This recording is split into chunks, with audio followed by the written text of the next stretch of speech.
Selamat sejahtera, nama saya Pek Ngoh dari Pusat Psikologi Sukan Institut Sukan Negara. Okay, hari ini saya akan mengongsikan tips bagaimana mengekalkan daya konsentrasi latihan semasa bulan Ramadan.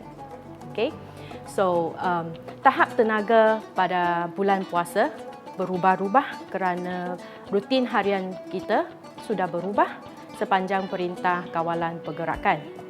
Dan waktu makan yang lebih padat sejurusnya menghantar isyarat bercampur kepada minda semasa kita berlatih dari rumah. Okay, so berikut adalah beberapa tips untuk membantu mengekalkan fokus semasa bulan Ramadan. Okay, tips yang pertama, tetapkan reminder dalam phone atau PC kita untuk mengamalkan rutin pergerakan.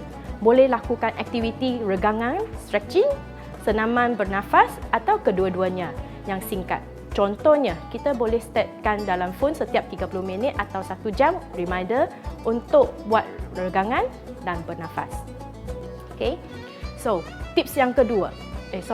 Ini dapat kita fokus pada persekitaran dan apa yang kita lakukan dari semasa ke semasa. Dengan itu juga kita tidak akan rasa senang rasa keletihan dalam membuat sesuatu dalam jangka masa yang panjang. Okay? So, tips yang kedua, boleh juga kita lakukan aktiviti meditasi atau visualisasi 5 minit dengan menggunakan teknik-teknik pernafasan yang relaksasi. Okay.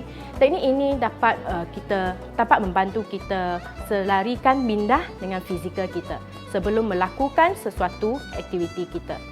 Waktu yang paling sesuai melakukannya adalah pada waktu pagi ataupun ketika berasa letih tetapi memerlukan tumpuan. Jadi sebelum melakukan aktiviti, kita bolehlah menggunakan 5 minit untuk meditasi dengan teknik pernafasan. Okay.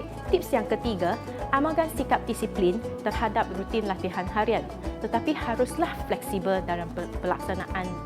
Lebih penting untuk mencapai sasaran harian daripada tercicir daripada latihan kerana miss timing training sudah terlepas. Tetaplah jadual rutin yang harian dan mengikutnya. Yang keempat, regulasi mood dengan emosi kita sepanjang bulan Ramadan. Jika berasa sentiasa berubah mood, bolehlah juga kita buat semakan mood online di moodprofiling.com. So, anda dapat jawapan dengan segera terhadap mood sekarang dan sedikit penerangan untuk menanganinya. So, ini dapat membantu riliskan mood.